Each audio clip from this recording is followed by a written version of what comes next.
Good morning, everybody. My name's Christy McCoy. I'm a third grade teacher here in Pike County at Southside Elementary School. I teach reading and language arts. I'm in a departmentalized setting. We do a two-way switch, and my team teacher, she teaches the math and the science, and I do the informational, the literary reading, and I do social studies. So today I'm coming to you in the capacity of a social studies economics teacher. And we do it through our ELA standards because, as you know, your standards coincide, with the social studies. We also have the old core content 4.1. I know that some of you are familiar with. It has all that really in-depth vocabulary that children have to learn, and you're thinking, oh my goodness, how are they going to learn this? Words like specialization and interdependence and things like that. So the problem was getting down to the level, not just throwing this vocabulary out to where the children would be like, oh my goodness, what is she talking about, and it being over their heads. I wanted my children to be real world. I created scenarios for them. I'd make up these stories. I went to Walmart and, I was going through the line and, we would talk about being a consumer and things like that. That they understood, I tried to give them a hook to hang it on, so to speak. Something where they could grasp it very easily. So what we did is teaching the economics real world, and the title of it was Econ, oh my, for just to play on words. And what we did is we took it to the real world. And my principal and a few others here are going to pass around some different things showing how we went out into the community. And this is phenomenal. I'm going to share this with a lot of you teachers, especially being a nice little money-making thing. And this is another write-up about students that we took out into the community and how we made money for our classroom to put back into our school. So in our vault, we have, our third grade pod is the ones that worked on this together. So we have a stash of money, and our principal can attest to that, in the vault that we're going to put back into our school later on to fund projects or a field trip, or right now we're trying to get rubber mulch for our playground, so that may be something that we can help utilize. What market day is, and I'm just going to use my technology today because I have my little cheat notes here. The fundamentals of teaching students in the real world. The same premise as Mini Society Market Day, and I'm not sure how many of you have heard of that. It's a very popular program. It's been around about 10 years. Students explored in various venues, and I'm talking about local community, the school community, and even online. The purpose is to find a fun and engaging way to teach intensive economics vocabulary to children through the use of concrete and real-world scenarios. Children create, first of all, they have to create a country, a makeshift country. And Econopolis was one of my students' country, okay? They had to create a flag. They have to create currency. They have to know where all of this comes from, and it expands and it builds, like a horizons approach. And so what they did essentially is they had to make up a currency. So, one of them wanted to use for their island a starfish.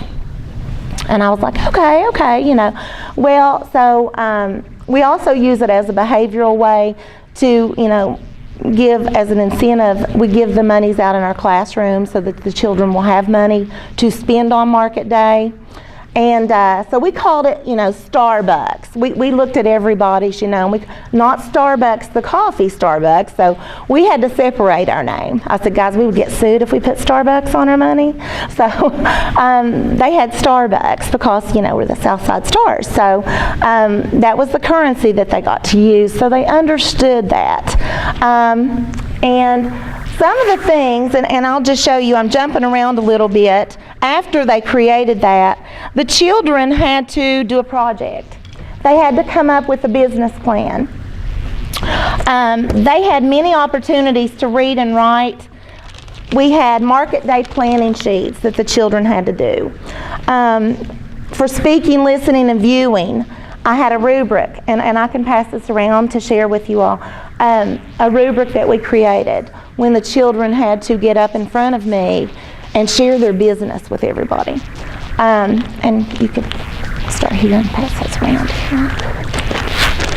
Then the other opportunities that they had to read and write, of course, is after our unit was, finished, they did market day reflections. Now, I teach third graders. Third graders, some love to write, yes, some do not. But I tell you, I had many students that just reflected, and to be honest, I didn't say, you have to write 1.5 pages on this. I told them, I said, I just want you to be honest and tell me what you enjoyed most about our market day event. Well, through this period of time, I was in the hospital. So a couple of days out of the hospital, I thought, oh no, I have this event. And it was a Young Entrepreneur Zone. And Miss Maynard, do you care to pass that around? It's right here. I think it's right here. A doctor in our local area, and you can see the note that was given to parents. My students, he found out about these things that the students were creating. Now granted, their parents helped them, and that's a wonderful thing. I didn't mind that their parents sat down. That might have been the only time they engaged with one another, to sit and do a project with their child. And so I had children, and I'm telling you, this is how we made money, okay? This is the naughty list. A child created this and put a piece of coal on the back of 2 paint sticks. They painted them. We sold these in town, and I think now for real money, and the way we did this is, like I said, a wellness center. They hosted this entrepreneur zone, and they allowed my students to come out into the community during a parade and sell these things. They didn't charge us for the booth.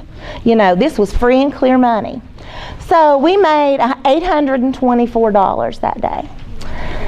So we started, I talked to the students, now you got to think when you're doing your business, we've got a startup cost.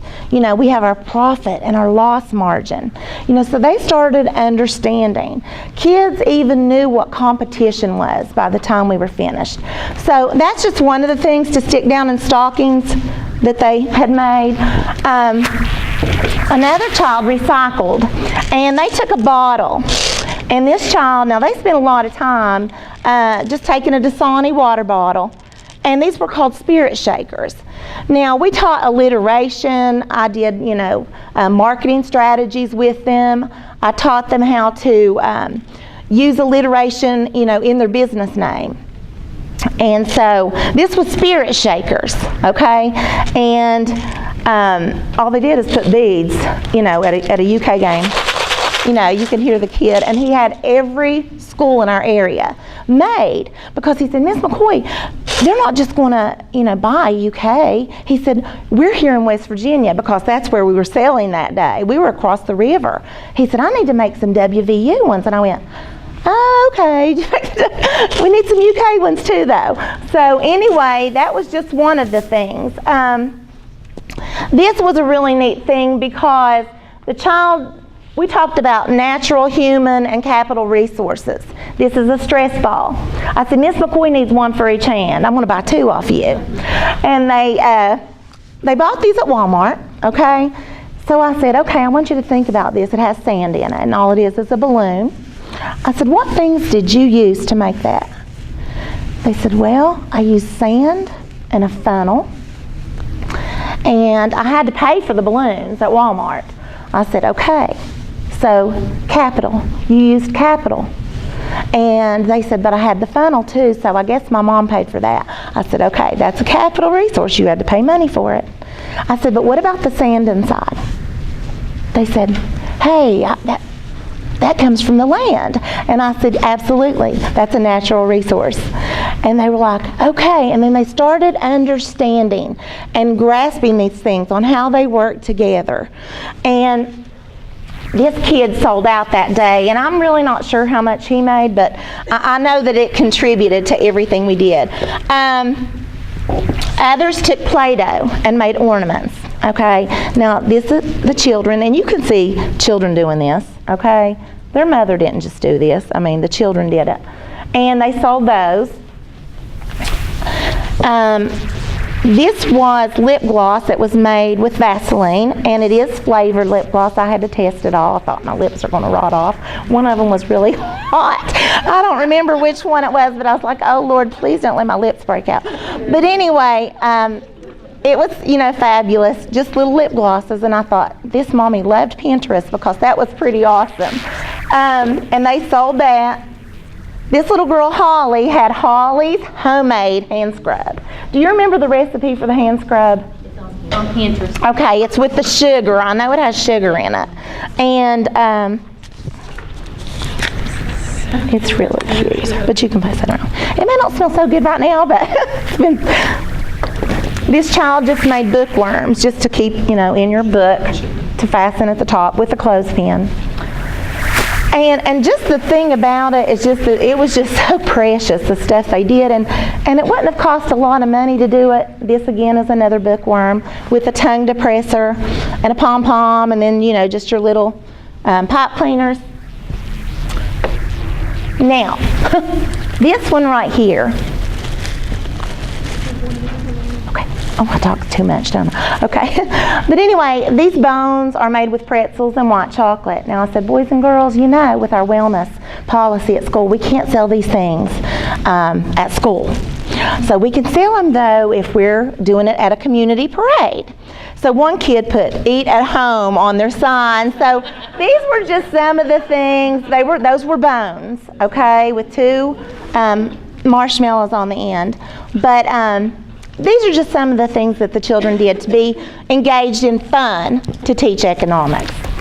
Thank you. That's all I have.